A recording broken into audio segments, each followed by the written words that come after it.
Diesel आणि पेट्रोलच्या किमतीत वाढ झाल्याने मोठ्या प्रमाणात याचा परिणाम बाजारपेठेवर झाल्यासह पेट्रोल पंपाच्या व्यवसायावर देखील झाला असल्याची घटना आता पाहावयास मिळत आहे।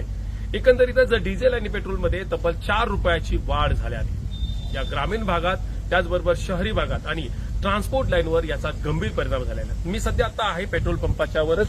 आता आपण पाहतोय की सध्या पेट्रोल पंपाच्या ज्या विक्रीवर याचा गंभीर परिणाम झालेला असल्याची परिस्थिती सध्या आहे। अनेक पेट्रोल पंपावर या ठिकाणी काही पेट्रोल पंप खाली दिसत आहेत तर काही पेट्रोल पंपावर मोठ्या प्रमाणात गर्दी देखील दिसत आहे। ग्रामीण भागामध्ये याचा दरवाढीचा गंभीर परिणाम झालेला आहे। एकंदरीतच या सगळ्या घटनांवर सध्या ग्रामीण भागातल्या या जनजीवनवर देखील गंभीर परिणाम याच्याकडे पाहावयास मिळत आहे। सध्या उन्हाळी परिसरामध्ये ग्रामीण भागात ट्रॅक्टर त्याचबरोबर वेगवेगळे व्यवसायावर आता सध्या त्याचा गंभीर परिणाम झालेला आहे। जे 4 रुपयानं इंधनामध्ये वाढ झाल्याने एकंदरीतच समोरच्या शेतकरीच्या व्यवसायावर त्याचबरोबर शेतकरीचे सध्या मशागत सुरू आहे याच्यावर देखील परिणाम झालेला आहे। इंडस्ट्रीजवर परिणाम झालेले आहेत। अनेक दरवाढ देखील झालेले आहेत। दर पेट्रोलच्या आणि डिझेलच्या इंधनचे दरवाढ झाल्यामुळे त्या ठिकाणी जे प्रोडक्ट्स निर्मिती झालेल्या त्या प्रोडक्ट्सवर देखील आता याचा परिणाम पाहावयास मिळत आहे। इम्तियाज मुजावर, लोकशाही मराठी, सातारा।